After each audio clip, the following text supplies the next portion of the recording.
Здравейте хора, днес ще правя един друг вид видеа, а именно видеята с научна цел.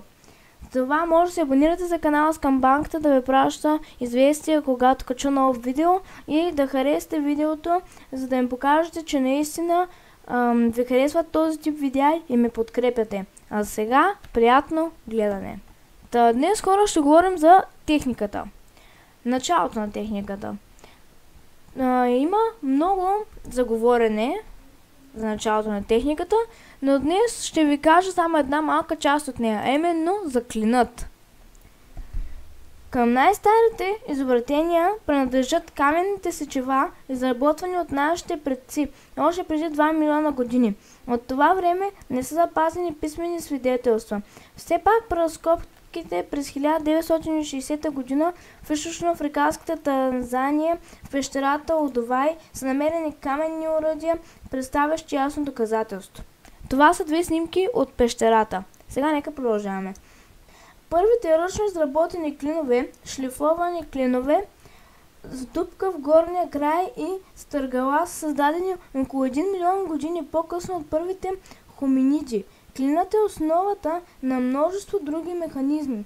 Той принадлежи към най-простите механизми и служи за предаване на силата. Що се отнася до формата му, клинът има две гладки повърхности, които се пресичат в остър ъгъл, т.е. става дума за две свързани наклонени плоскости. Ако клинът се забие по своето протежие с върха надолу в обработвания материал чрез прилагането на относително малко сила, се постига голям ефект. Ако забием брадва в парче дърво, то лесно се разцепва, ако плоскостите на клина са разположени под правилен ъгъл. Още в първите развити култури се използва действието на клина.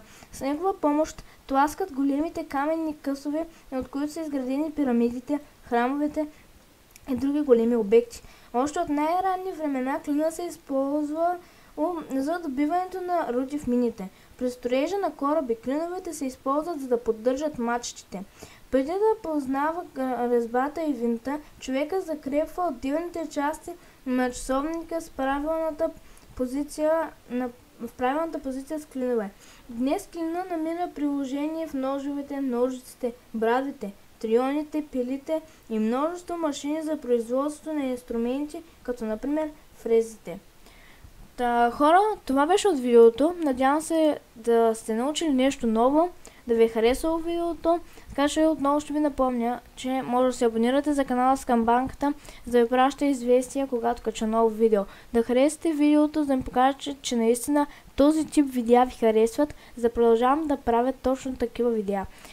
Сега ще наблегна на тези видеа с научната цел, но и видеата също с игри няма да бъдат оставени и ще има и от двата вида видеа.